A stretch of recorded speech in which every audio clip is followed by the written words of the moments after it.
Welcome to the Observe Day podcast, the show where we celebrate the days that matter. From holidays to meaningful observances, we bring you inspiring conversations, stories, and ideas to make each day count. Whether it's raising awareness, learning something new, or simply sparking joy, this is your space to explore the calendar in a whole new way. I'm your host, Wisdom Okonkwo, and I'm excited to share today's observance with you. Let's dive in. Welcome to Observe the podcast. October is National Depression Education and Awareness Month, a time to bring attention to one of the most pervasive yet misunderstood mental health challenges of our time. Our guest today is Karen Dwyer-Tesoriero, a seasoned psychotherapist based in New York City with over 25 years of experience in the field of social work and mental health. Karen specializes in complex PTSD, ADHD, and adult mental health, helping people undo negative self-talk, release limiting beliefs, and step into their authentic selves. Having worked in New York's child welfare system, Karen has witnessed the impact of intergenerational trauma and how early negative messages shape adult relationships and self-worth. Today, she's dedicated to helping others rewrite their inner dialogue, transforming pain into empowerment. In this episode, we explore how understanding depression, trauma, and inner voice patterns can lead to healing, and how awareness can help dismantle stigma around mental health once and for all. Welcome to the podcast, Karen. Thank you so much for having me. Yeah, Karen, what drew you to the field of psychotherapy and mental health awareness? That's an interesting question. When I was in college, I went through my own mental health. I was having some depressive symptoms. I wasn't motivated to do anything. I was struggling in the transition from high school to college. And my parents essentially were like, you're either going to go to therapy or you're going to go get your own apartment and live on your own and pay for your own expenses. So Yeah. I decided to go to therapy, and that played a huge role in my decision to go to school, to become a therapist. And I always wanted to work with kids. So it was a natural progression that I started in New York City child welfare in with kids who were in foster care. Wow. And th- yeah, that was really hard work. And through that process and seeing all these different families and what they were going through and what they had been through in the past, it really made me more aware of intergenerational trauma and complex PTSD. And so then from there, I just started learning more and more and more about it. And here I am today. Wow. Wow. At the point in time when your parents told you to go get therapy or get out of the house, did you feel like you were being financially bullied? No, Uh, I didn't feel that. I knew, I went to college for the first semester. I had an exchange with a professor that I didn't like, and I was like, okay, I'm not going back. And literally within the first 2 weeks of the semester, I never went back to the classes. So I essentially wasted my parents' money at that point. So I kind of understood where they were coming from, and now as a parent myself, I could definitely understand where they were coming from. yeah, I know that the you now you perfectly understand, but I'm just curious, the young lady at that point in time, what you felt. That point, I think I knew I needed help. I was just deep in my depression. I didn't want to do anything. I didn't want to hang out with my friends. I think I knew I needed something. I just didn't know what at that age. I was like 17, 18 years old. And when my parents said therapy, at first I was like, I don't want therapy. I don't want to go talk to somebody. I got to figure this out on my own. And my parents sat me down and they were like, sometimes we can't figure this stuff out on our own. And sometimes we need somebody else just to bounce the ideas off of, talk it out, and then from there come up the plan. And that actually helped me a lot because when I did go to therapy and we were talking about, what I was going to do, was I going to go to work? Was I going to go back to college? And literally we came up with the plan, and the plan worked for me. I presented it to my parents because I needed their buy-in and I needed their financial support. And my parents were like, okay, we'll try this one more time. And we developed this plan together and it worked. And I graduated within 4 years once I went back to school. And I made some awesome grad school programs. I made Columbia University, Fordham, NYU. So I pulled my grades up to the point that I was able to do it, and I was able to Wow. get into any of the programs I applied to. Wow.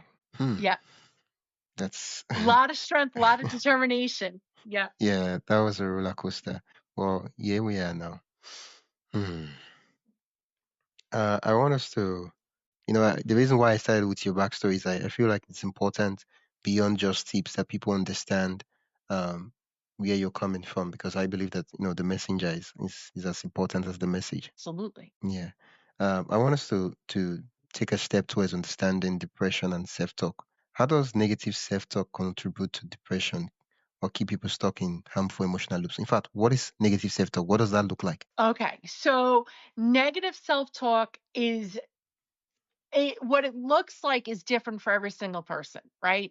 But Okay. the underlying message is I'm not good enough. I'm not lovable, something along those lines. Like I'll never be good enough. I won't be accepted by people.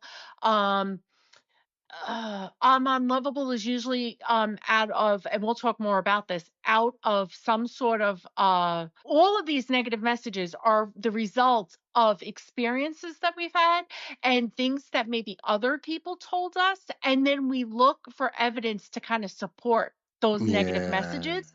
And so we tend to buy into them.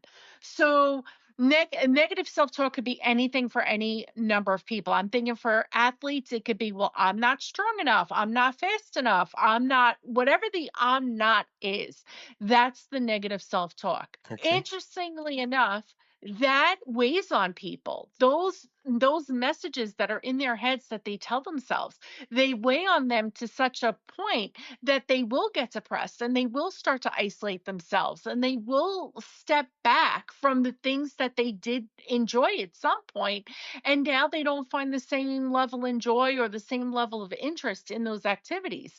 So once that starts to happen, it's kind of like a self-fulfilling prophecy, because then you're kind of isolating yourself, but you don't want to be isolated, but you can't bring yourself to get out there, and so it just keeps growing and growing until it's a bigger problem for people. Yeah. Yeah. Well, I want us to start from the beginning. And when I say beginning, I mean from from a child's life, right? Um, Yeah. from your years of work, what are some of the common internal messages you see people carry from childhood down into adults and that affect their mental health and their life, their relationships, and all that? And uh, uh, uh, what I want, what I'd love for you to do for us is give us probably instances that you've seen happen to people, right? Events or things that have happened to people that led to them having those internal messages so that people can say, okay, yeah, oh, does that make sense? Yeah, that makes perfect sense. Okay. So literally, it could be, I see this in people from all walks of life, all different experiences. So the most severe examples that I've seen are kids who've grown up in the foster care system. So they grew up in a family that wasn't their own, and they probably in New York City got moved around a lot. So they went from one family to another family to another family. Oftentimes, kids in the New York City child welfare system got more abused being in the system and being in foster home than they did even with their own family. So there was a Wow. lot wrapped up in that. So those I don't know where those people are now, because just through the course of the work, they grow up and I moved on professionally. And so like there's that disconnect. But oftentimes people, especially people who've been sexually abused, really carry on a lot of shame that I must have done something to bring this on. There must be something about me that made this person abuse me. And with sexual abuse in children, it's really complicated because with sexual abuse in children, there's a lack of control for them. There's no power for them. They're not able to say no. They're not able to walk away from that. And they carry a lot of shame around that they weren't able to protect themselves, even though usually with sexual abuse, it's a child with an adult. So the child might hold on to this notion of I had power and should have stopped it. But in Yeah. reality, they probably didn't have a lot of power. So the negative self thought that they might carry is I'm shameful or I'm powerless. And they carry that with them into all different parts of their lives. Yeah. And it becomes like a a foundational belief in the sense that they cannot even see it, but it affects everything that they try to build or try to do. Yeah, exactly. So and the other thing that happens is these negative messages people carry, it could actually play out into their adult relationships. So they go into a relationship with somebody, with a partner wanting to have a healthy relationship, but there might be, an anxious attachment style or an avoidant attachment style or a Yeah. disorganized attachment style. And so that's all going to play into their adult relationship. And when they that plays into the adult relationship, it could be a lot of "I love you, I love you, I love you, I want to be with you, but oh, you might hurt me. I don't want to be vulnerable with you. Yeah. I need to push you away and not be here." And so it sends mixed messages. And that's because internally there's so much conflict going on for these people. And so being in therapy could help work out some of those conflicts. It could help change those negative self messages, and it could help work through some of that so that they could have a more broader sense of who they are and a better sense of who they are, so that they could really say, I really want a healthy relationship. Let me work towards that. And it gives them coping skills to help them achieve their goals. Before we dive deeper, I'd love to invite you to join the Observe Day newsletter. Every week, I send you highlights of upcoming observances, creative ways to celebrate, and behind the scenes extras from the shows. It's the perfect way to stay inspired and never miss a meaningful moment. Sign up today at observeday.com/join. That is observeday.com/join. Now, let's get back to the conversation. Wow. You know, you as an expert, you're putting this in words. Of course, we speak in words. I can imagine a situation where we're trying to communicate via the podcast and we're speaking something else other than words. But when this all those things you be explaining, right? I'll give an example of what you said. Um, you talked about people who, while they were young, the people they trusted the most hurt them really, really badly, right? And so, into adult life, they find someone they like, they love, and they tell them, "Oh, I love you, I do this," but it's not like they verbally articulate that. I find it hard trusting you. It's just that realize that for some reason they are sabotaging their relationships because they don't open up, they don't say anything because they are scared, they are afraid. As an expert, you help them articulate, okay, this is what's happening, and then they become aware, and then eventually they progress towards healing and dealing with it. That's ideally what I go into every session with my clients, like, okay, what are we going to work on today? What's coming up today, and how can we work through that? And I challenge some people on the thoughts that they have, and then other people I'm right there with them, like, yep, that's exactly where we want you to be right now. And Yeah. so, therapy is a very long process, because people come into therapy with a problem. By the time we really look at what's the root of that problem, and then what do we need to do something different, and it's very hard not to fall back into the ways that we know, because we learn those ways. We learn them by the caregivers we have. We learn them by looking at other relationships as we grow up. And so this stuff is really on an unconscious level, and we're pulling it into the consciousness so we can make changes around it. So Oh, that's why therapy is such a long, it's not a quick fix kind of situation. It's a lot of long-term work. oh. You specialize in complex PTSD. How does this differ from Yes. traditional PTSD? Complex PTSD and regular PTSD. With regular PTSD, that's usually the result of like a big one-time event kind of situation. So it could be a really bad car accident. It could Yeah. be, 9/11. It could be Hurricane Sandy. It could be witnessing or being involved in war. Anything like that. It's like a really big kind of situation. Yeah. With complex PTSD, it's more nuanced because it's more about the relationship. So it could be as drastic as a child who is sexually abused every day at home, or it could be even more nuanced than that, where one parent compares two children in the family. Well, your brother's such an athlete. I wonder when your athletic skills will come in. Ooh, Or wow, your brother's so good at math. Like I wonder if you're going to be good at math.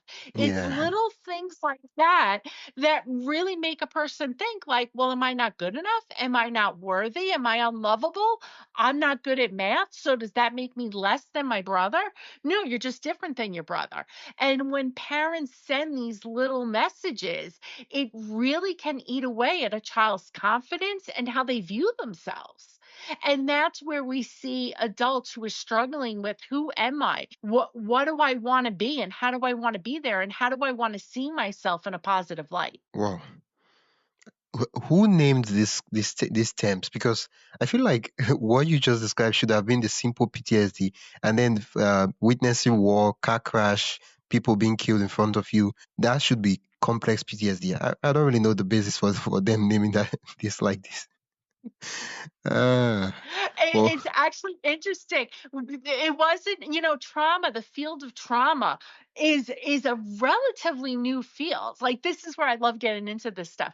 So, back in Freud's day, he would label it as hysteria. And what he found out is that women in his social circle, daughters of his professional colleagues and things like that, these women were coming to him because of hysteria. And what he found out but wasn't able to verbalize or articulate was that these women were being sexually abused in their homes. So it ooh, wasn't hysteria. They weren't crazy. They were experiencing trauma. And yeah, it wasn't labeled back then because of the cloud and social systems and things like that. Then back in the 70s, when veterans were coming home from Vietnam, that's when they started seeing those big trauma events and the effects on people. And from the 1970s forward, they started studying and they realized that what women were going through when they were being sexually abused, like in Freud's time, and then even for like more recent than that, and the yeah. stuff that the vets were going through, that it was similar. It was similar experiences, flashbacks, depression, anxiety, avoiding people, places, and things. All these things that we look at the trauma diagnosis criteria for, they were very similar. And honestly, I don't particularly like the complex PTSD diagnosis label kind of thing. And uh, exactly for what you're saying is that we need another term for it, but we're not there yet. Hopefully, in another yeah, couple of years, we will be. We're just yeah. not there yet. And we're Okay. also learning, interestingly enough, more and more about how trauma affects the brain. It literally changes the brain structure. Wow. And that we're learning about. And, neuroscience is the next greatest frontier because there's so much about the brain that they're studying now. They still don't know it. The brain is so powerful. And it all is connected from the brain to the central nervous system. And people are experiencing trauma.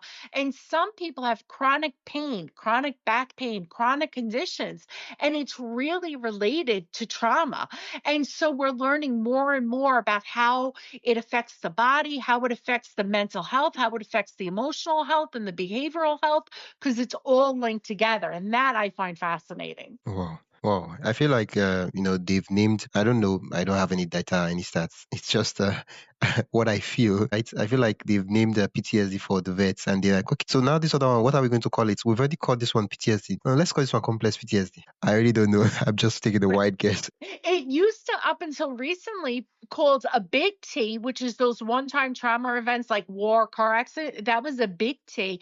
And then these little complex traumas was called little T's. And even that, people were like, that doesn't sound right either. So we're still trying to work out the vocabulary around this. Yeah, well, thank you for explaining and simplifying the PTSD Yeah. concept. Now it makes sense. It's not because usually when they throw the word PTSD, we really don't even know what they're talking about. So like, what exactly is that? But now I'm like, okay, yeah, so this is what PTSD means. Thank you for giving those examples. It just made the definition. No problem. What's the word? It made it concrete rather than throwing another fancy bigger words just to explain the big words. Yeah. We've been talking about trauma, depression.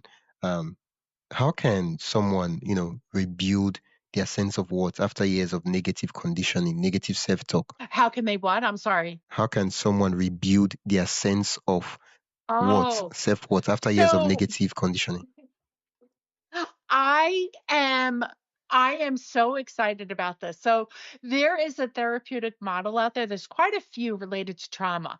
And working with a therapist who's trained in any one of those models is going to help. There's no one better than the other.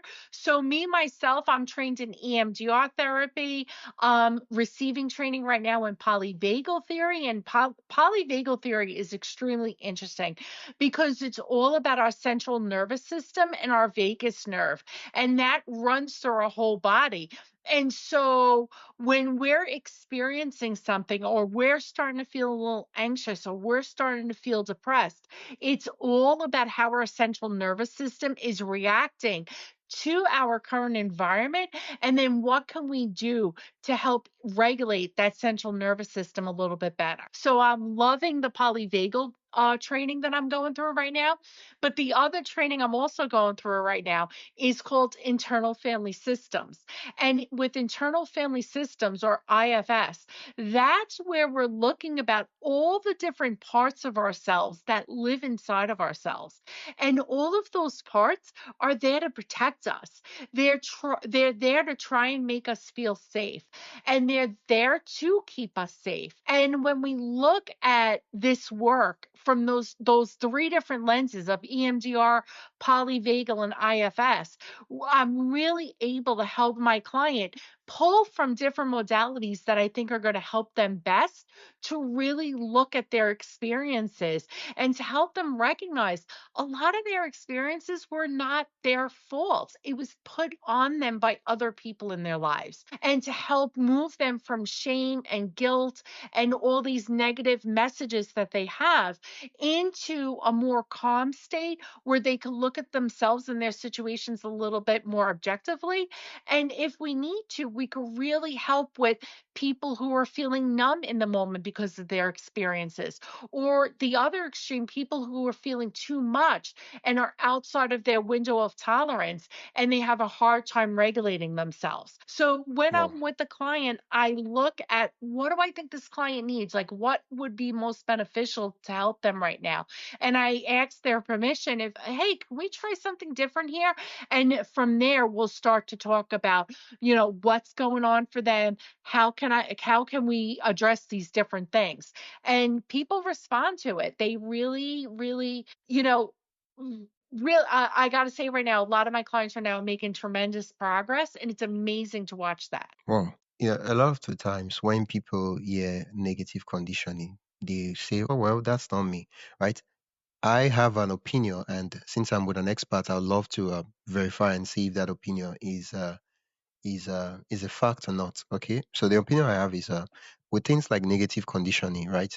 It's not a thing of if you have or do not have. It's like a spectrum. It's a question is how much of negative conditioning you have, right? I feel like most people they have so much negative conditioning and like very big ones, and then for other persons they have little in little aspects of their life, but it's not like the major one that's just affecting and putting things to grind log. I don't think this thing is right, but I'm just saying out loud. Is that true? Think people have different negative cognitions, and I think my personal experience with people is they hold on to the negative ones much more, um I guess stronger would be the word, or Than the like they positive hold ones. on to it with their yeah, than the positive ones. The positive ones, there's a lot of doubt around. There's a lot of, who, me? Like, you're not seeing me. Like, even the positive, if people turn around and say, wow, Yeah. you look pretty today, or oh, you look nice today, or oh, thank you for helping me. That was so thoughtful. People really are like, me? Thoughtful? No, Are you that's sure? not. That's Yeah, the deflected. yeah. Whereas if someone turns around and is like, man, So you are you, yeah, self-centered. Oh yeah, I'll yeah, hold like, on to that for my dear life, and yeah. I will How be could I say that? How self-centered. could you say that? Right? It's Yeah. like it's like being a creator online. You know, people will message you and tell you, "Oh, your content has helped me. It has changed my life. Thank you so much for doing what you do." And then someone else comes and say, "Look at your head. She doesn't even know what Right. she's saying. And the instead of you to hold on to the positive ones, you're like, nah, nah, how? Oh, my life. Wow, I don't think I know what I'm doing. Right. And I think a Yeah, lot of people, even if they have like some confidence and they feel good about some parts, there's still those ones in the back of their head that are like, coming out every once in a while, like, oh, wait, don't get too far because you're still, and they list out all those negative traits. So I yeah, think it's common for everybody, just some people they have a harder time looking at the situation. And this is something I do when I challenge people's thoughts of, well, when was the time that somebody did compliment you? And when was the time, like, what did that feel like? Because what if that compliment was true, more so than that negative cognition or that negative self-talk? And I challenge those two beliefs of, what if the positive is really real, and what if the negative isn't as real?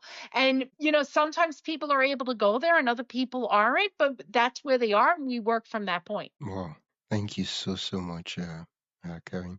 Um, what are some habits or mental exercises, that can help people begin replacing those negative self-talk with compassion and truth? So one of those things that when we're hearing those negative self talk, one thing that I want people to kind of do is check in and just think about, what part of me is giving me this negative message right now.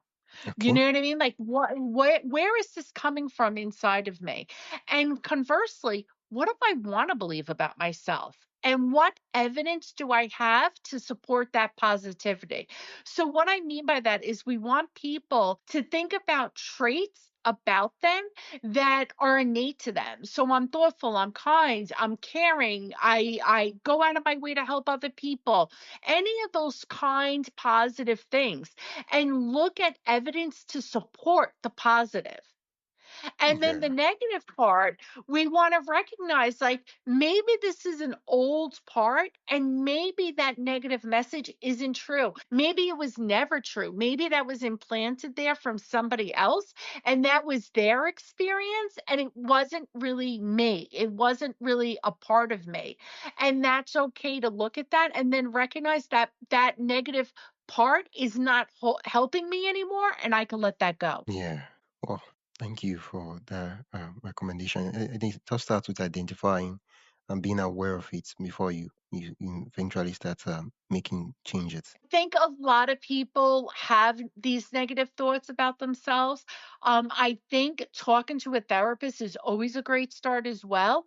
And Yeah, actually learning how to take care of ourselves. One of the things that we need good night's sleep. We know that we need food. We know that we need water. We know we need to move our bodies.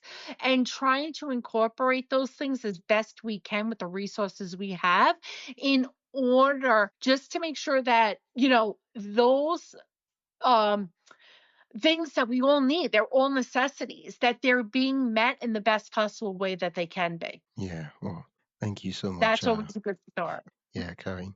I did prepare a fun lightning round. You ready? Yeah, sure. What's one misconception about depression you wish would disappear? People think that depression is equal to being lazy, and that drives me insane. Depression is not lazy. Okay. What's one book or resource that changed how you view mental health? One resource is a book. It's called "It Didn't Start with You" by Mark Wolyn, Wolyn. It's all about intergenerational trauma and how intergenerational trauma plays out, and how cutting off parents and grandparents and extended family members is not the answer to trauma. What it does is it keeps the trauma going into future generations. So it's a great Yeah. book, and I love reading that. Wow. Thank you for the recommendation. What's a quote or mantra that guides your personal healing? I have a couple. One is one from when my anxiety gets fired up is, I'm okay right now. And I need to remind myself that physically I'm safe and I'm okay. That's an important one for me. Another Okay. mantra that's very important to me is never settle, because that's what drives me to keep moving, to keep doing my own personal growth, is to never settle for what is right here, right now. If it's not something I like, that I'm passionate about, then I'm not going to settle for it. I'm going to keep going and getting what I need, what I want, and what I'm passionate about. Yeah, well, what's That it's just as easy to believe the positive thoughts as it is to believe the negative thoughts. So it's a shift in mindset to believe the positive and let go of the negative. Honestly, I exercise. I go out and I have a gym in my basement. Can you hear me? Okay, yep. So I work out about 4 or 5 times a week. I enjoy moving my body in that way. And literally one of the best things that I do is sometimes I'll just turn on music in my kitchen and I'll just dance while I'm preparing dinner for the family. And I just like to recharge with music and movement. So yeah, the way that I recharge is I work out 4 to 5 days a week, and I have, different exercise equipment and different, uh, exercises that I do, and that really helps me because one of the things that's important for me is to be able to feel what's going on in my body. It lends itself to my work, and so I need to be in touch with my body. So movement is very important for me. So I go for walks, I work out, anything involving movement. yeah. Well, thank you so much for sharing that with us. Where can listeners learn more about the work you do and also connect with you? But the best way to connect with me is through my website. It's KD Tesoriero, LCSW.net. People can email me at traumatherapy at KD LCSW.net. And TikTok, I'm on TikTok. So I put videos out there and we talk about mental health all the time in my videos. Okay, I will put the link in the description so listeners can just click and go directly to the site. Thank you so much, Karen. Thank you so much for having me. This has been great. It's been a lot of fun. Yeah, I know so much better about depression and negative self-talk thanks to you. Good. Good. I'm glad I was able to help. Yeah. That's it for today's episode of the Observe Day podcast. Thank you for spending your time with us as we explore today's observance. If you enjoyed this episode, be sure to subscribe wherever you listen to podcasts and share it with a friend who'd love to celebrate life's special days too. Don't forget to join the newsletter at observeday.com/join for more observance stories, tips, and updates. Until next time, keep finding meaning in every day.